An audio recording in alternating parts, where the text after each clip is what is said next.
Greetings, everyone.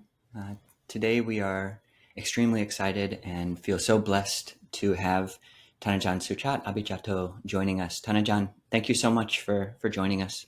Happy to be with you today. So I'll just read a quick biography of Tan Ajahn. So Tan Ajahn Suchart Abhijāto was born in Thailand, in Bangkok, in 1947 and received a Bachelor's of Science degree in Civil Engineering from California State University before returning to Thailand to manage a small business in Pattaya. Receiving a copy of a Dharma book, the Wheel publication on anicca, from a tourist, he realized the importance of meditation and wrote to the Buddhist Publication Society to receive more. He received from them a copy of the Satipatthana Sutta, which he then chanted and practiced diligently, leaving his job in 1974 to meditate full-time. He was ordained at Wat Bawan by Somdet Nyan himself in 1975, thanks to the help of Bhikkhu Kantipalo before traveling to Wat Ba Bantad, where he would train under Longta Mahabua for the next 9 years. For his 10th Rains Retreat, Tan Ajahn Suchart came back to Pattaya, where he has remained ever since. You can find more of his teachings on prasuchat.com. So, Tan Ajahn, we thought this morning to just keep most of our questions around the theme of the body, the first Satipatthana. So to that end, would you be able to contextualize, to just give people who might not be familiar with meditation on the body, what role does contemplating the body serve in Buddhist meditation, Buddhist practice? Well, the first role that it plays is the development of mindfulness or sati. We use the body as the object of focus to prevent our mind from drifting into various thoughts. If we have something to anchor the mind with, like the body say, the Buddha say in the Satipatthana Sutta that we should be mindful of the 4 postures of the body, whether standing, sitting, walking, or lying down. And also we should be mindful with every activity the body is doing, whether eating, washing, or do whatever. Just concentrate on the work that the body is doing in order to prevent the mind from thinking about other things. So this is the first purpose of using the body to develop mindfulness. Because without mindfulness, we will not be able to succeed in meditation. We want the mind to get into jhāna, into the 4th jhāna. So we have to have strong mindfulness to be able to focus only on one object, such as the breath when we sit down and meditate. So this works together. When you're not meditating, you're developing mindfulness. From the time you get up, as soon as you get up, watch your body. Where is your body now? In what position your body is in? And keep following every movement of the body. It's getting up, it's walking, it's going to the toilet, doing whatever it's doing. Just stay with the body at all times. This only works for monks who have nothing else to do. But for lay people, they hardly have to worry about what is today, what am I going to do today. So all kinds of thoughts will come in right away. But for us monks, we don't have to worry about these things. So we just focus on the body. Thank you, Tan Ajahn. On that note, the instruction to maintain uninterrupted mindfulness with the body is one I've and many monks I know have tried to institute before. And I know for myself and some other monks, when we've really tried to force our minds to remain constantly without break in that satipatthana, things have gotten quite tight and stressed and kriyat in the Thai. So what advice would you give to a practitioner who wants to follow that advice but finds it almost too constricting, or that they're just not able to remain with the body 100% of the time? Well, when you first started, you'll not be able to do that all the time. You probably do it for a few minutes or seconds, and then your mind already goes and thinking about the past or the future. But the goal is to try to stay with the body as much as possible. If you find it stressful sometimes, maybe you can use the mantra, if you like, recite Bhutto, Bhutto, Bhutto, as you do whatever you're supposed to be doing, sweeping, cleaning, going on bintabat, just recite Bhutto, Bhutto mantra. But you can also use other types of mantra or recitation, like you can use the 32 parts of the body if you like, hair of the head, hair of the body, so forth. This just to keep the mind busy, so it won't be able to go think about other things. And these are the thought that is useful to the mind. You learn about the 32 parts of the body, and you're getting wisdom at the same time, as well as getting mindfulness. If you use the body, the 32 parts of the body as your mantra. So this is something you can alternate. Sometimes some Thai people might like to use chanting, Iti piso bhagava arahang samma sambuddho. You can do this also to maybe to ease the boredom that you have to fix your attention at the body only. I don't know, this is something you have to improvise. But the goal is to not let your mind drift into aimless thoughts, daydreaming and thinking about usually samsara, things in samsara, like the four worldly dhamma, wealth, status, praises, and the essential objects. This is what the mind likes to go think about. Well, how should I get more money? How should I become bigger, better in my position, and so forth? We want to stop the mind from thinking about this thing. Because if you think about this thing, then what will follow will be your defilements, your greed, your cravings will come. And then this will create more stress for the mind. Tan Ajahn, could you say more about meditation on the postures? You mentioned when one's going about or sitting or lying down, just to only do that. And the instructions in the Satipatthana Sutta are very basic, and there's not much elaboration there. How does one do that? It's not meditation. It's just to know your body, watch your body. Just know that your body is standing, sitting, or walking, or lying down. And if it's doing something also, then you have to know that also. Like if you turn your head to the left, turn your head to the right, you have to be aware of these things that's going on with the body. Mindfulness. It's not meditation yet. This is mindfulness. To keep the mind busy watching the body, so it won't have the time to go think about other things. And in that sutta, it kind of breaks up. You have the section on postures, and then you've got the section on activities, and then you've got the section on 32 parts. Is it important, or does one need to have distinct ideas about when one is practicing one of those, or does it just flow into one another? No. There are 3 different stages of practice. First, like I said, you want to develop mindfulness first. So if you have continuous mindfulness, then you will be able to sit and meditate and watch your breath. And then you will be able to enter into jhāna. Once you have jhāna, you have samadhi, you have equanimity. After you come out of jhāna, then you can develop wisdom by studying the nature of the body. Tan Ajahn, go ahead. Just to take that side or that tangent or clarify the goal a bit more, why is jhāna essential here, and what guidance would you give to, I know many modern Western practitioners conditioned by a culture which has them thinking a lot, find it very difficult to access jhāna. So how do you guide your Western or modern disciples towards the jhanas?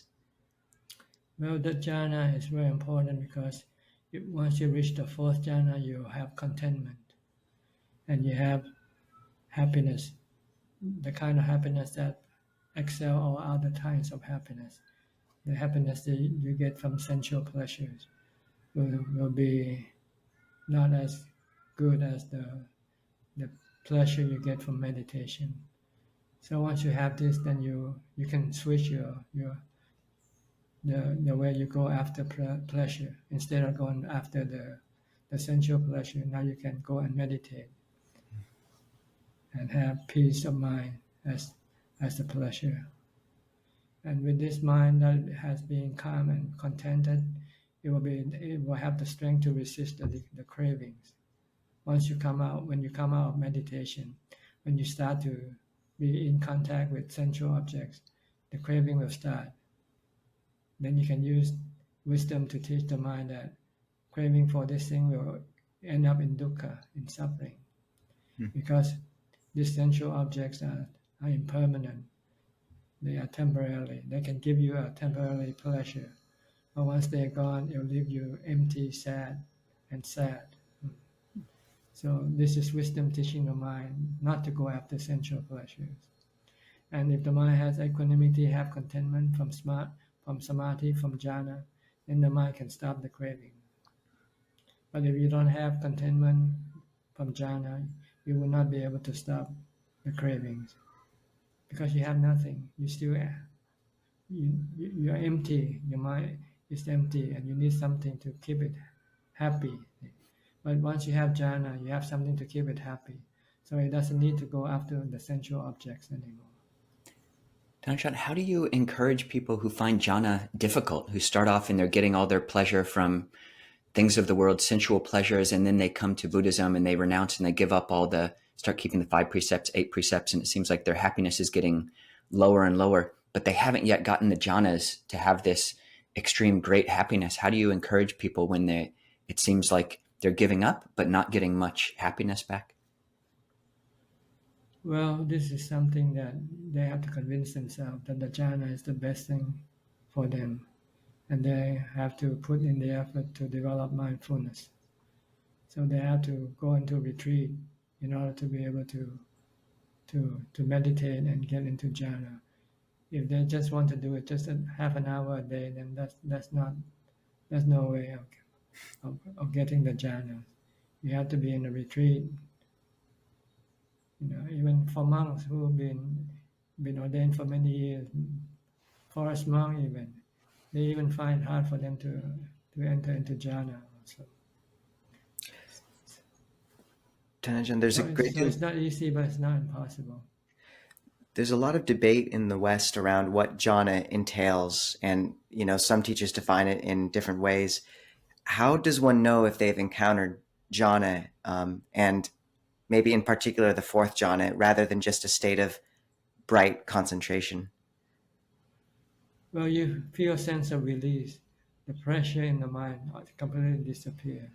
The stress, anxiety, worries, and everything just gone.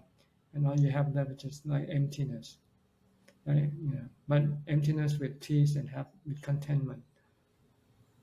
So this is something that you flip the mind from dukkha side to nirodha side. That's what happens in jhana. How is this distinct from awakening, or the awakened mind, which also is empty and bright? It is not yet awakening because it's being developed by mindfulness, not wisdom. See, awakening means to see the Four Noble Truths, to see that the dukkha or the stress are created by the defilements or the cravings, and be able to somehow get rid of the cravings by seeing that whatever the object of cravings, they are not satisfactory. They're temporarily happiness. They're not permanent happiness, and they have to come to an end one day, sooner or later. And when that happens, one will feel sad and lonely, and so one has to see this with wisdom, to see the impermanent nature of things that the cravings go after. So once you see that you're going after dukkha, you're not going after happiness, you're going after sadness, because that's what's going to happen in the end. Then you can stop your cravings. This is awakening. This is enlightenment. And when you can stop your craving, the mind will become peaceful and still light, as if you enter into jhana, without having to enter into jhana. That's the difference.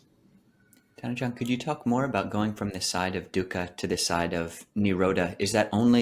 Does one only start going into the nirodha side of things in jhana or in stream entry? Or is there an aspect of that even once one is just giving things up and maybe even just being more generous and keeping precepts, does that go into the side of nirodha as you were talking about, or cessation? You have to have dukkha first. Okay. You have to have suffering first. Like for instance, if you're let's put it in the worldly terms so people can understand. If you lose your job, for instance, how would you feel? You feel bad, right? You have no income. What you gonna do? You know, and you feel stressful. So if you use the Four Noble Truths, then you say your stress is caused by your cravings. Craving for what? Craving for jobs. You lose your job. Now you want to have your job, but you cannot have it. So if you use wisdom to investigate the nature of the job, then you see that it's impermanent, right? You sometimes have your job and sometimes you lose your job. So if you don't want to have any dukkha from getting a job, then don't work, and become a monk instead. Give up working. Then you won't have any stress regarding the work, the job that you're doing, because you don't know when you will be laid off or not. So you have to look at the nature of the work, the job that you do. That is impermanent, and it's anatta, meaning you cannot control it. You cannot keep it all the time. It can disappear anytime, any day. So if you don't want to have any dukkha, then just give up your attachment to working, to jobs. Then you get nirodha when you start your cravings.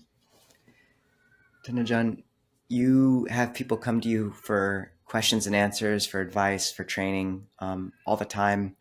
You have monks coming to you for interviews.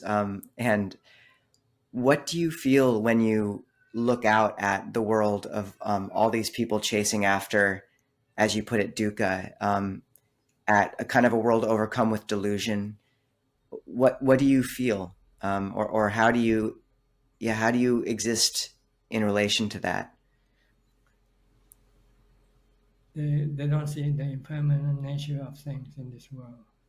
Everything is impermanent. I was lucky to get the book. The first book I got was on impermanence. And this is something that has always been on my mind long before I read this book. I saw the impermanence of the body when a schoolmate died from drowning, and I have to attend the funeral and see his body in the casket. When I saw the body, I just contemplate that my body will also be like his body. One day I'm going to be in that casket also. And not just my body, everybody's body that I love will enter the casket one day. So this keep me, it's always stay in the back of my mind. Whenever I see things, I know everything here in this world is just temporarily. And if you become attached to it or crave for it, when you lose it, you will have dukkha, you have suffering. So this is what people need to see, that everything in this world is impermanent, anicca, and they are anatta because you cannot control them. You cannot keep them for as long as you like. Tan Ajahn, you talk about the value of going into retreat and specifically doing a lot of meditation and jhana practice. There are a certain number of suttas which talk about a path of generating faith or keeping precepts or being generous or even study, and that leading to pamoja or well-being, which then leads to piti or joy, which then leads to tranquility, passaddhi, which then leads to sukha, and from sukha to samadhi. What do you think about that path, which seems a little bit different from like the very intense jhana retreat practice? It's the same path, but on a different level, that's all. We're talking on the highest level, the professional level. Why the level you were talking about was for more amateur, for people who can only practice partially. So if they cannot practice this, then they should develop jhāna first, develop sila first, to at least to prepare the mind to be more accepting of the spiritual way of life. Tan Ajahn, speaking about the two levels of practice, or these kind of different grades of practice, I heard a Dhamma talk, and returning to the theme of the body here, with Longpo Plian once, where he was asked about contemplating the repulsiveness of food. And he said, that's kindergarten. Contemplation of the elements is high Dhamma. And I know I've visited some renowned teachers who all they talk about is the four elements, just dividing up experience into four elements. And there does seem to be something very particularly powerful about that way of looking at the world and the self, or the body. How would you place contemplation of the elements in relation to the other ways of contemplating the body, like the 32 parts or the charnel ground? Is the elements a higher or more demanding contemplation, or more insightful at all? It depends what the result you want from this contemplation. See? The reason why you contemplate on asubha, on the repulsiveness of the body, you want to dispel or get rid of the attractive parts of the body, attractive side of the body. See, when you see the body outside with the makeups and all the head do's and clothing, it looks like a beautiful body. And you can get sensual or sexual desire from looking at this type of body. So if you want to get rid of the sexual desire, then you have to look at the other type of the body. Look at the asubha side of the body. Look inside, under the skin. Like the saying goes, beauty is skin deep. Right? Once you go under the skin, there's nothing beautiful about this body. When you start to see the skeleton and all the internal organs, like the heart, lungs, liver, intestine, and so forth, you have to look at this other side of the body. See? Then you can stop your sexual desire. Why do you want to stop your sexual desire? Because you're keeping the precept. You're a monk, for instance, and you don't want to get what you call locked with this sexual desire, because it can be quite tormenting when you have this desire and you cannot have what you want. So you want to stop this sexual desire so you can be free, and then you can enjoy your meditative life. So this is the purpose of asubha. But as far as the four elements are concerned, this is usually for the purpose of seeing anatta, no self. Look at the body like elements, like chemical. Our body contain all the chemical element, oxygen, hydrogen. But in ancient times, they divided the element into four types. The earth element, which means the solid part. The water part, the water element means the liquid part. Yeah. And the air element or the wind element refers to the gas, the thing that we inhale, like oxygen and so forth. And the last one, the fire element, it refers to the heat, the temperature in the body, which we get from the sun, and also from the interaction of the other three elements when they go into the body. The food that you eat and the water that you drink, once they go into the body, they have chemical reaction. And one of the results is that you get heat from this chemical reaction. If you study chemistry, you know that, right? Okay. So this is the four elements. No self in this body. It's just element, nitrogen, oxygen, and so forth. They come in and then they combine, and then they build the 32 parts. The 32 parts come from these four elements. And then one day when this body stops breathing, then the four elements will start to separate. First go the wind element. When you no longer breathe, then whatever wind element you have left in your body will evaporate. Then followed by the fire element, which is the heat. The body becomes cold. Then after that, the fluid in the body will leave the body, and later on you have all you have left are just the earth element, the solid parts of the body, which become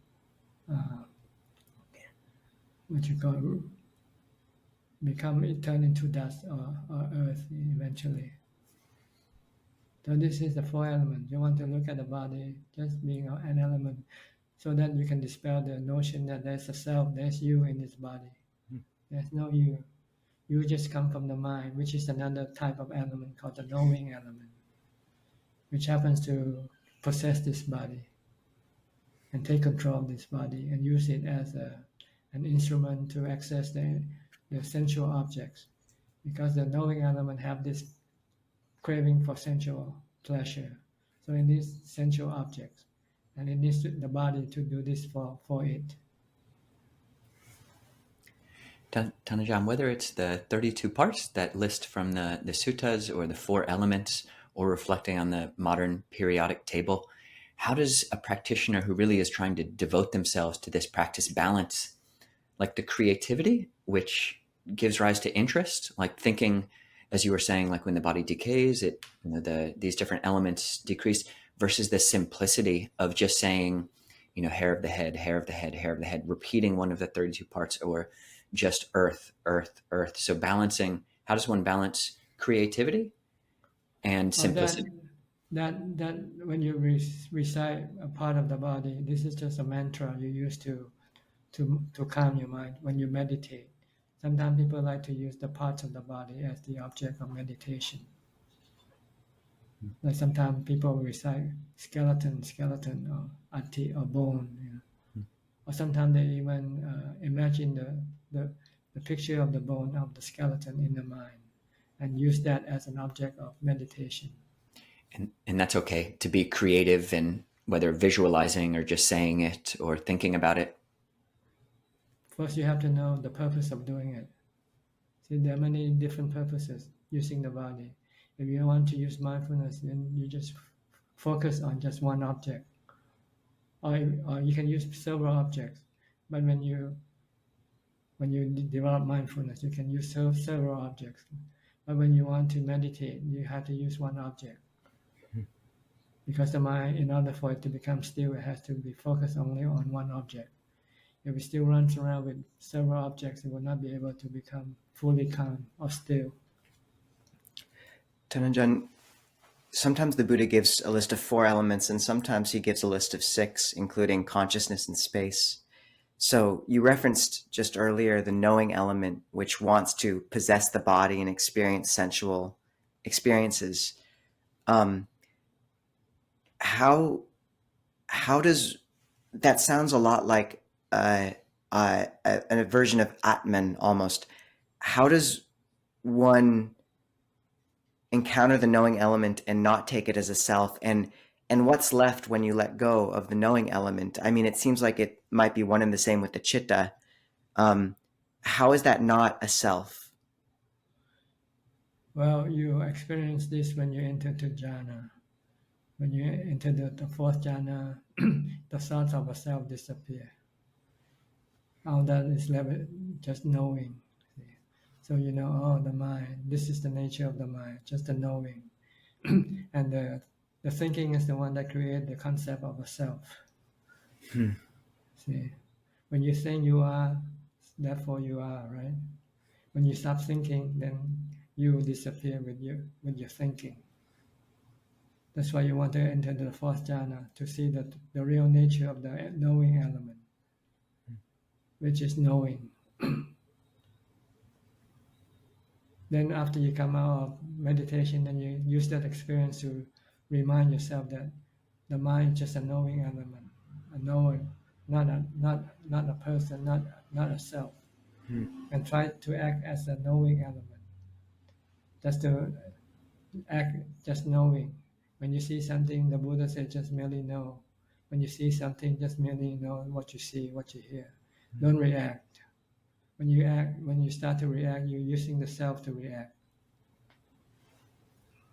Tan Ajahn, how would you advise someone who, we're mostly talking about the body here, the first foundation of mindfulness, but it seems there are people maybe who just have more affinity to actually practice that third foundation of mindfulness, that is mind knowing mind, before actually getting to the third jhana, and maybe even taking that knowing element as the object of meditation, perhaps to get to jhana. How would you advise a person like that? And they're not self-deluded. It really is being with that knowing element. Is that a path to get to jhana? Is taking the knowing element, the Buddha, the one who knows, as the object? I don't know. I haven't tried. So I just follow the body as the object of concentration, object of meditation, object of mindfulness. See, when you talk about the feelings and the mental states, we're talking about vipassana more, not on developing jhana. See, we have to understand these three things which we are involved with: the body, the feelings, and the mental states. Then you have to see them as anicca, dukkha, anatta. That you cannot control them. You cannot control your feelings. Only make to have good feelings all the time. You cannot do that. You cannot have the mental state to be peaceful and calm only.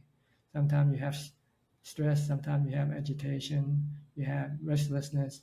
These are due to conditions that the mind been exposed to. See? And sometimes you cannot do anything about it. So the way to deal with it is just to leave it alone. Don't try to manage or try to control it, because when you try it and you don't succeed, you're creating more craving. You're creating more stress for the mind. So Tan Ajahn, in terms of letting go of stress completely, this practice of body contemplation isn't taught often in the West, and yet when you read the suttas or read the tales and teachings of the forest masters, often breaking through the khandha of the body and having insight into it seems to be powerful enough that it actually ushers someone into stream entry, the first vision of enlightenment. Is that often an associated breakthrough? And if so, how would one know that one had genuinely experienced stream entry as opposed to just a moment of sort of more mundane insight? Well, you have to have dukkha with the body first. Like when you're diagnosed that you have cancer, for instance, terminal cancer, how would your mind react? Stressful, right? Okay. So if you want to become a sotapanna, you have to get rid of the stress. Not fixing the cancer, because the illness is not something you can control. The body is subjected to sickness.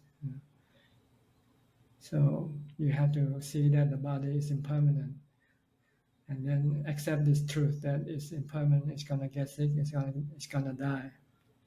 If you can accept this truth, then the stress will disappear from your mind. Then you can become a sotapanna.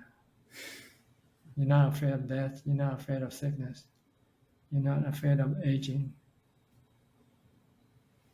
So you have to understand the nature of the body and accept it.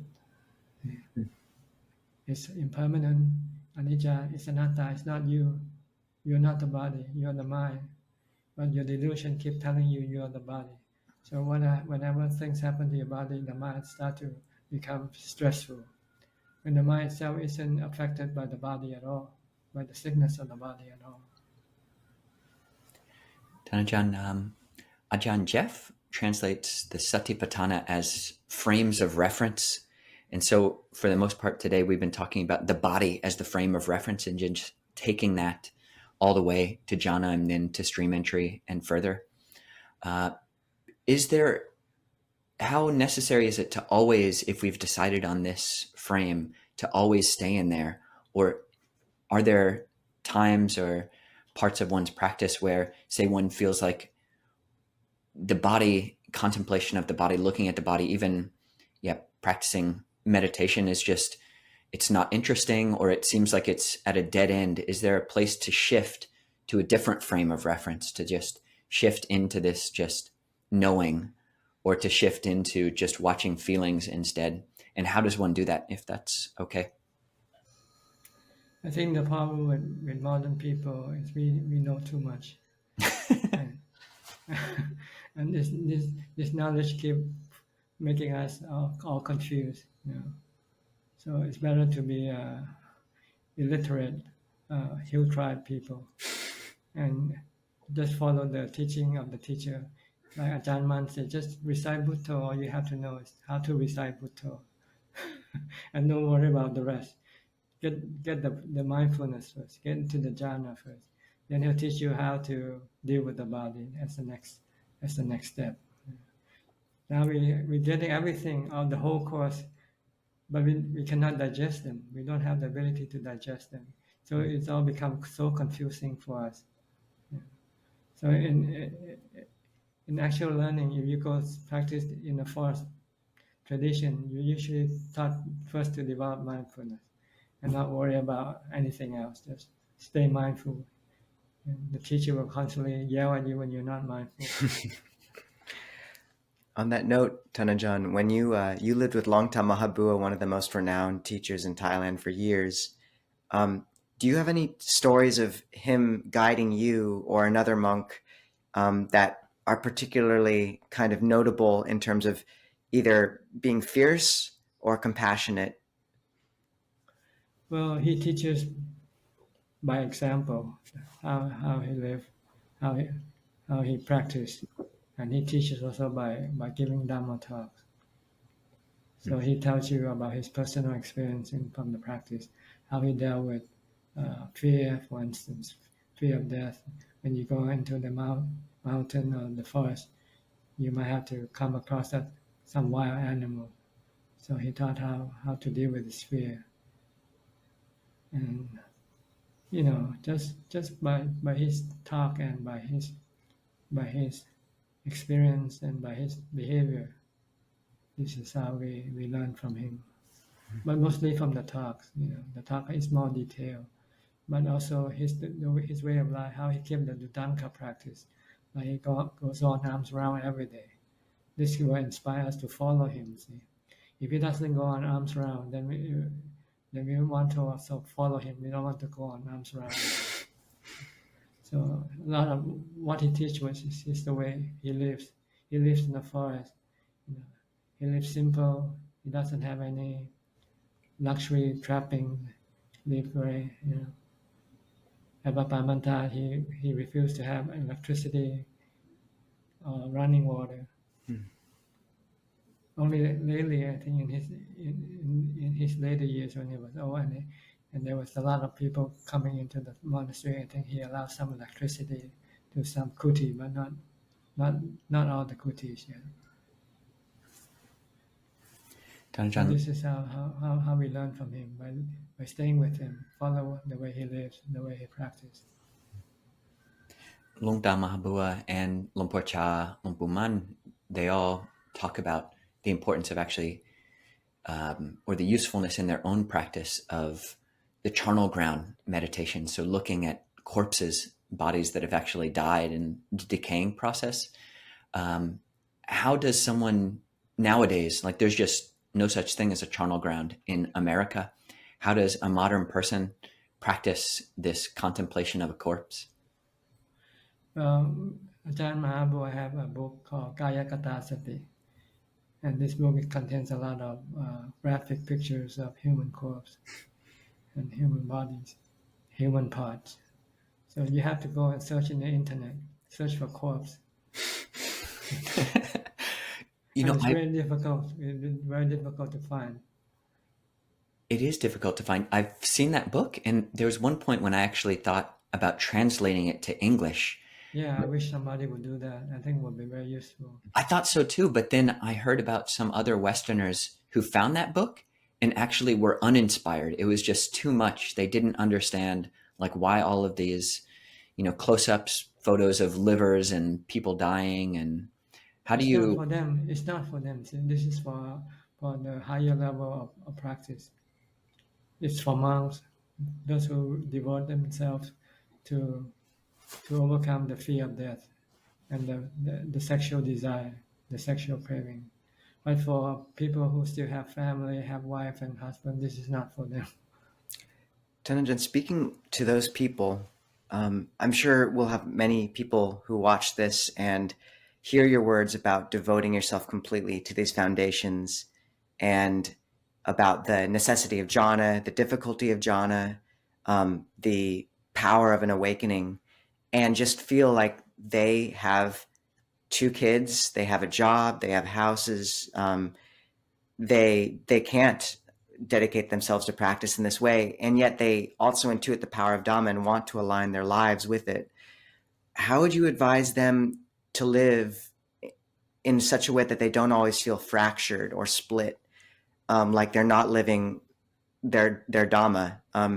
How would you talk to someone who has duties that keep them from practicing like this?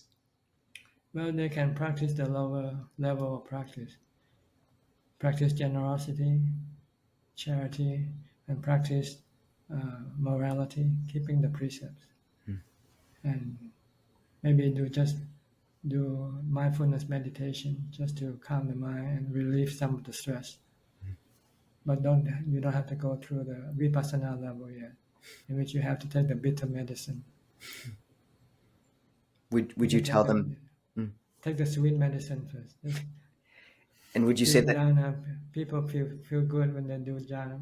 A lot of times like to do jhana, dana. And would you say to them that the bitter medicine was for later in their life or next life, or? It's up to them. When they want to take that level, they are welcome to do it anytime. It's just a matter whether they're ready for it or not, that's all.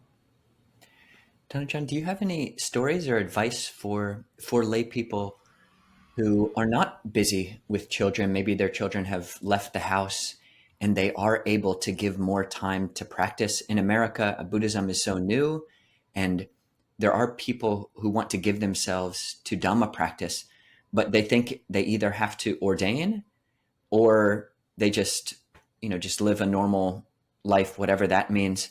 What are some examples in Thailand that you've seen of lay people who really do devote themselves to practice, and what does that look like? Well, if you want to practice, you can do the first level of meditation, which is samatha bhavana. Calm the mind first. And whatever level of calm you can get, you feel satisfied, you feel happy. Don't go into vipassana yet. Practice meditation to calm your mind, and if it's possible, get to the 4th jhana. Once you have the 4th jhana, then your mind will be ready. You know that you can take anything now. Then you can go up to the vipassana level and then start to investigate the nature of the body, such as death, repulsiveness of the body, so forth. But before that, don't worry about this thing. Don't worry about vipassana yet. Just worry about mindfulness. How can you maintain mindfulness all the time, from the time you get up to the time you go to sleep? See, you need this thing. They are like tools for you to apply later on when you get to the vipassana level. Without this tool, you will not be able to go to the vipassana level, because the thought of it just already scared you, right? To think about dead bodies and think about the 32 parts of the body. When in fact you're living with it all your life, from the time you're born until now. Where is the 32 parts of the body? It's right here, right now. 3 of us, we all have these 32 parts. But we just never look at it, that's all. Because we are so scared of it. I don't know why. This is what we call delusion, I guess, or avijja. Tan Ajahn, I can't help but, this isn't quite on the theme of the body, but I can never help but ask, at least. Longtang Mahabua wrote about Longpo Mun's enlightenment experience, and in it he has a vision of previous Buddhas and Arahants coming to visit him. And I ask just about what to make of that, because in the West, with people who come from this sort of dry materialist upbringing, when they hear talk about Nibbāna as cessation, there is this kind of intuition of a dark emptiness, a blankness, a void. And so when they read something like that, it's both very interesting and confusing. How do you explain that side of Longpo Mun's description of his enlightenment, where it wasn't nothing but something different? Well, enlightenment in the sense of stopping your mind from going in the rounds of rebirth is one thing. Enlightenment, in another sense, is you have the psychic ability to be able to access the spiritual world and see the various types of spiritual beings. This is another type of enlightenment, but it's not the enlightenment the Buddha stressed. The type of enlightenment that the Buddha stressed is the cessation of all suffering.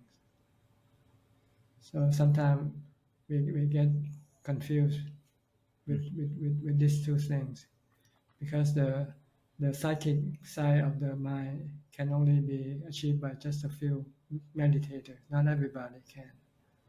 But the cessation of suffering side of enlightenment, this could be everyone who practice can get to. So normally we're just talking about an arahant. See, there are 4 types of arahant, right? Arahant with psychic power and arahant without psychic power. So Ajahn Mun just happened to be an arahant with psychic power. He has the ability to connect with other spiritual beings. And the Buddha is just another spiritual being. The difference is that he doesn't take birth like us, that's all. We are spiritual beings, but we still take birth because we have defilement that keep pushing us to go take a new birth. But with the Buddha and all the arahant, they cut off this defilement. They eliminate this defilement. So there's no force to push them to take rebirth again. But they still exist in the spiritual world. So if they want to connect with another spiritual being, they can do it. They both have psychic powers. Tan Ajahn, there's a phrase that comes up in the suttas, and I've heard some Ajahns use. It's that to touch enlightenment with the body, or touch awakening with the body. In like the Buddhaghosa and commentaries say that's the mind body that's being talked about. But what does that mean, to touch awakening with the body? I don't know. I'm happy I didn't study too much. Ajahn, just we have to, let you go soon. But what? It's okay. Time is no restraint here. If you like to talk more, but unless you want to go, then it's okay. This is wonderful. Ajahn, please. I did have another question, just at risk of sounding more academic or intellectual, but there's different versions of the Satipatthana Sutta, like in Chinese and in Tibetan. And there's one Chinese version where in the section on the body, it talks about using the light, the perception of light, to help the aloka sanya, to help one's practice of mindfulness of the body. Does that make any sense to you, or what might that mean? I think it might mean it's the practice of mindfulness. Just mindfulness itself. Mindfulness, like a kasina. You use light to focus on light instead of on the breath. It's 10 kasinas. I think there's they are in the 40 kammatthana. Or color. Sometimes they use color, green color, red color, as the object of meditation. Tan Ajahn, in terms of that focusing in on, say, a kasina, one debate, as you said, we're all very intellectual in this age, and perhaps too much so, but one debate in Western Buddhism is what jhana is in terms of being a constricted state, where the mind unifies on one point, or maybe kasina, and all sensory experience is gone, versus a more full-bodied experience of jhana, where, in line with the Buddha's analogies on the first, second, and third jhana being like water soaking into bath powder or soaking into lotuses, like one still is present in the body and has some sensory contact. I know a lot of the Thai masters seem to lean more towards the first interpretation as a single point. How would you parse those two interpretations of jhana out? Which do you think is more correct? They're both correct. Sometimes you experience partial jhana. I mean, you still experience the sensory organs, the sensory objects. And another one is you're completely cut off from the sensory objects. But what your mind still have equanimity as the same thing. Your mind doesn't react to these things anymore. Your mind just remain merely knowing. When you hear something, you don't get annoyed or you don't get happy from what you hear. You just merely know. Ajahn, there's an experience when, at least when I close my eyes, being able to not really tell, like it feels like the body is just fuzzy, like there's no clear internal and external. And I'm curious how you understand that line, or this teaching that one remains focused on the body internally and focused on the body externally and focused on the body both internally and externally. What does that mean, and how does it feel? I think it refers to your body and other people's body. So like psychic ability, or? No, just beware when you walk. You don't want to walk and run into another person when you walk. So you have to be aware of the other people's body as well. Mm-hmm. Or you can think about the external part of the body and the internal part of the body. Mm-hmm. Anything above the skin is the external part. Anything under the skin is the internal body. It's just a matter of how you interpret it. Mm. But usually I think it's more like about your body and other people's body. When you contemplate that your body will get old, get sick and die, you also have to contemplate on other people's body. They also will have to get old, get sick and die. If not, your view might be lopsided, and you might think you're the only person who will get old, get sick and die, and other people don't get old, get sick or die. So you have to try to see it thoroughly, so you have a balanced view of things, complete view of things, not just one-sided view of things. Tan Ajahn,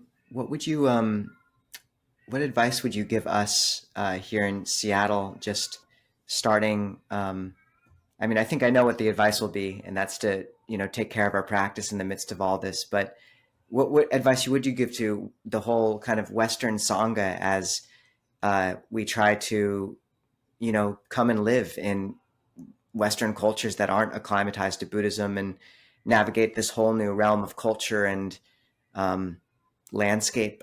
Do you have any thoughts for us? You've lived in California for a while, I know, so you have some idea of how wild things can be over here. So,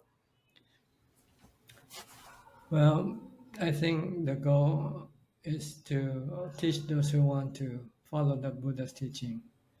Those who doesn't want to follow, there's nothing you can do anything for them. So they have to come to you. You don't go after them, but you can make your presence felt, that you are here to help to teach the Buddha's teaching. But if they're not interested, then no bad feeling, no hard feeling. But if they want to learn, we'll be happy to show them the way, the path of the Buddha. And one other question that's coming up for the community here, and I think it plays into this question of how to be in the West or in modernity, is people are, with all the different things going on in the world, global warming, politics, wars, it really weighs on people's minds, and they wonder how to remain peaceful and calm in the midst of all that. So what advice would you give people who are worried about the news, worried about the election, worried about global warming? How would you talk to such a person? Because we've got plenty of people in that boat. Look at them like you look at the weather. You cannot control the weather, so you cannot control all the happenings that's going on in the world. So just know it and accept it for what it is, and understand this is the nature of the world. Things keep changing. Sometimes things go good, and sometimes things go bad. And there's nothing you can do about it. What you can do for yourself is not to be stressful from it. by merely accepting the truth. Don't try to have any desire or cravings for them to be like this or like that.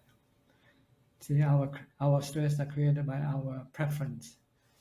We like things to be like this and things to be like that.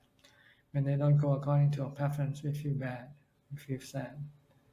So we have to understand that things don't go according to our preferences. They go according to the condition that cause them to be or to happen. And we can only protect our mind by teaching the mind to let go of our preference and take things as they come, good or bad, right or wrong.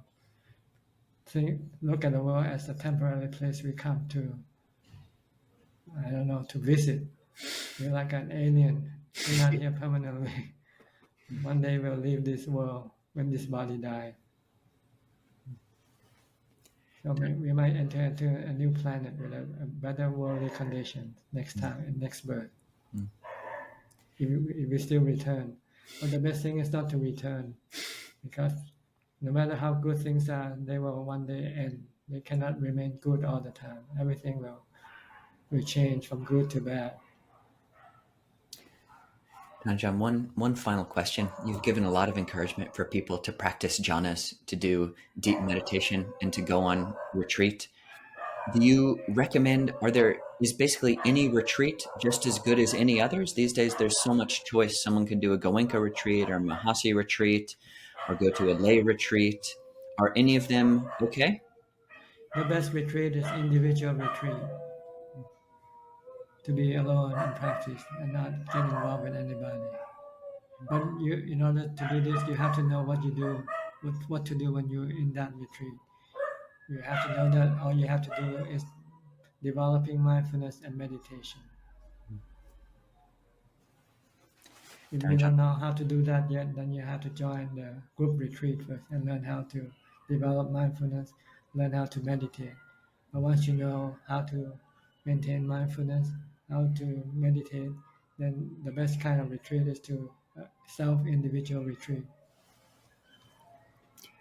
Like going on a Dutanga, go on Tudong. Monks go on Tudong, they go and meditate in the forest alone by themselves. We just got back from a Tudong with a couple of other monks, and hopefully you'll be happy to hear we will take a month-long retreat starting in a week or two, and we intend to keep the 3-month winter retreat to try to do what you're saying, Tan Ajahn. So good. Yeah. Good. And Tan Ajahn, just to say, we said this before, but you've been such a presence in our lives and guidance, and we're so appreciative you actually take the time in the evening to talk with us for an hour, and for your example and teachings. Thank you very much. You're welcome. I'm happy to be here talking to you. I hope this meeting will help people to understand better the way of Buddhist meditation, the way of Buddhist practices, and maybe will improve their life, the spiritual life, to be more peaceful and happy.